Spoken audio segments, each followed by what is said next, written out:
హరి ఓం శ్రీ గురుభ్యో నమః. శ్రీ మహాగణాధిపతి నమః.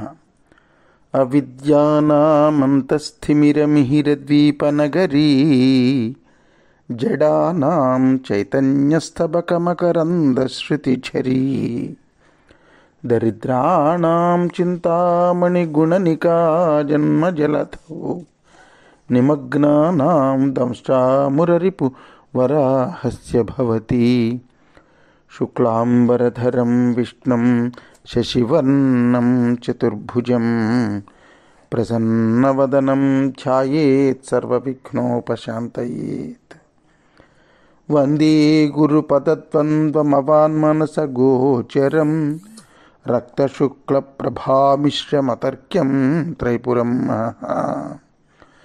సానందమానందవనే వసంతం ఆనందకందం హతపాపబృందం వారాణసీనాథమనాథనాథం శ్రీ విశ్వనాథం శరణం ప్రపద్యే.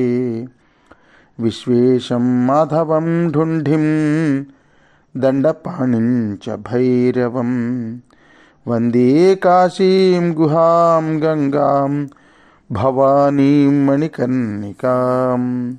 హర నమః పార్వతీపతయే. హర హర మహాదేవ శంభో శంకర.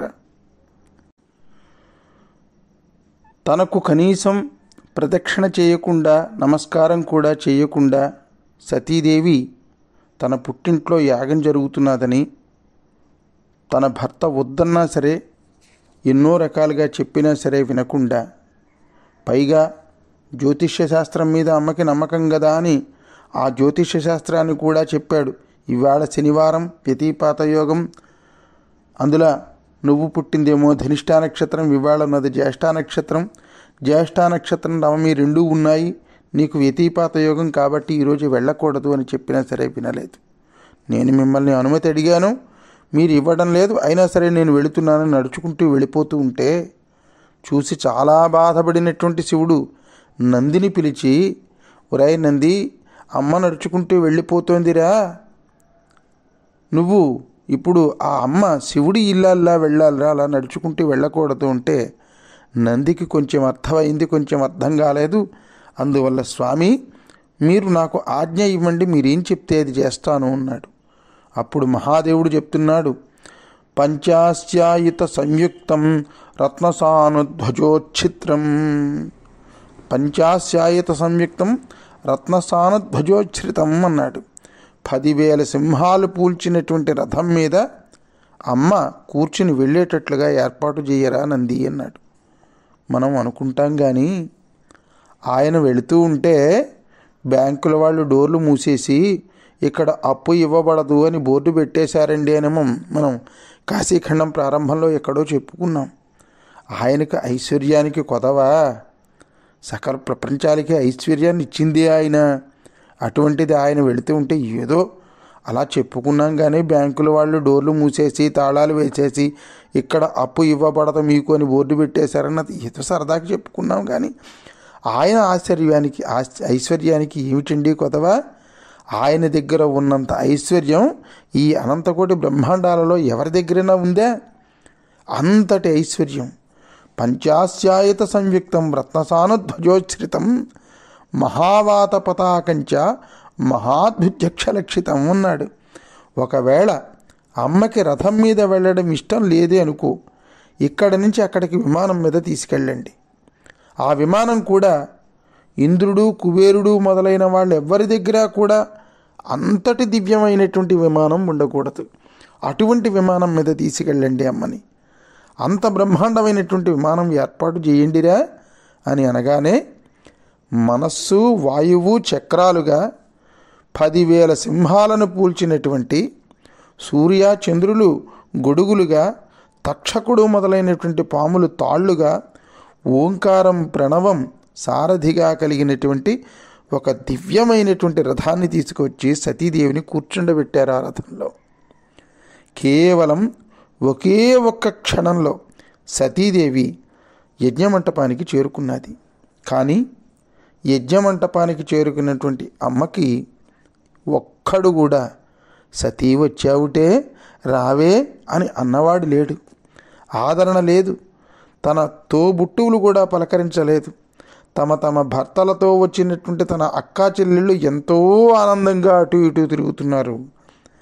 ఎవ్వరూ కూడా సతీ ఎప్పుడు వచ్చావే, ఎలా ఉన్నావే, ఆరోగ్యం బాగుందా, ప్రయాణం బాగా జరిగిందా, ఏ మాట మాట్లాడేటటువంటి వాడు ఒక్క మాటను కూడా ఎవ్వడు అడగడం లేదు.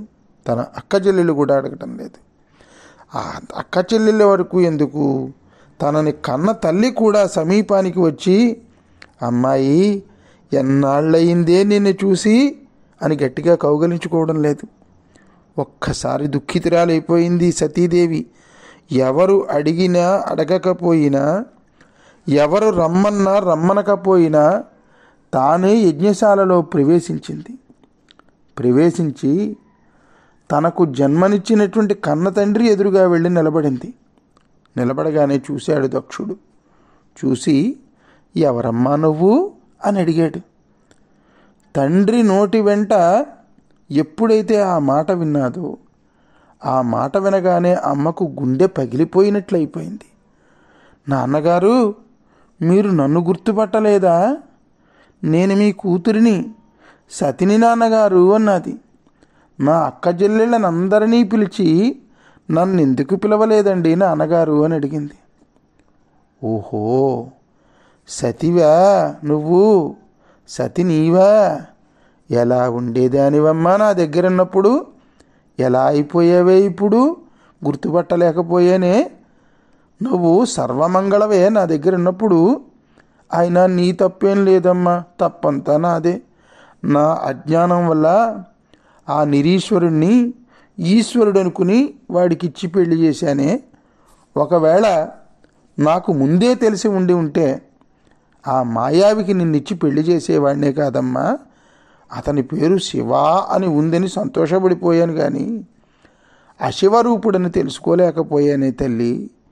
అయినా మీ తాతగారు, నాకు తండ్రి గారు అయినటువంటి బ్రహ్మ, ఇతడు శంకరుడు, శంభుడు, పశుపతి, శివుడు, శ్రీకంఠుడు, మహేశుడు, సర్వజ్ఞుడు, వృషధ్వజుడు అని వర్ణించాడు కాబట్టి వాడికిచ్చి పెళ్లి చేశానే.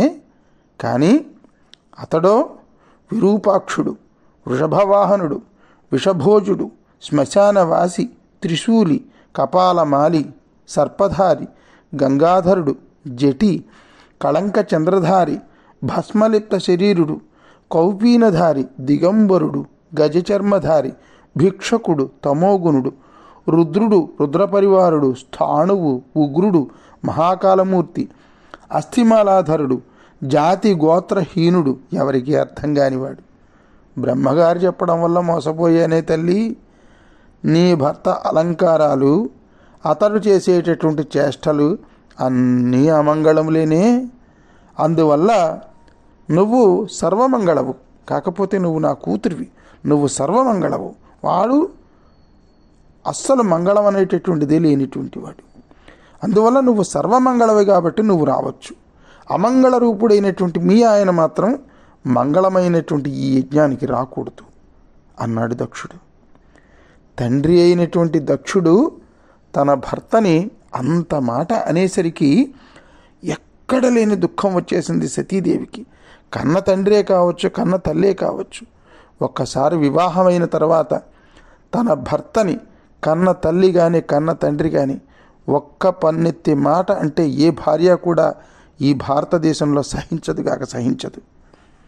అలా అమ్మకి దుఃఖం వచ్చేసి ఆవిడంది తన కన్న తండ్రితో అన్నది, అహహా లెస్స వివేకమే పురహరుండు ఆశించియున్నాడే, నీ స్వాహాకారము శంభుబాసి ఇట నీ సత్రంబునంతేను మృష్టాహారంబు భుజింపవచ్చి తినే, మోహాంధుడవై ఈశ్వరద్రోహం బేటికి చేసేదంచు హితబుద్ధులు చెప్పంగా వచ్చి తిన్నది.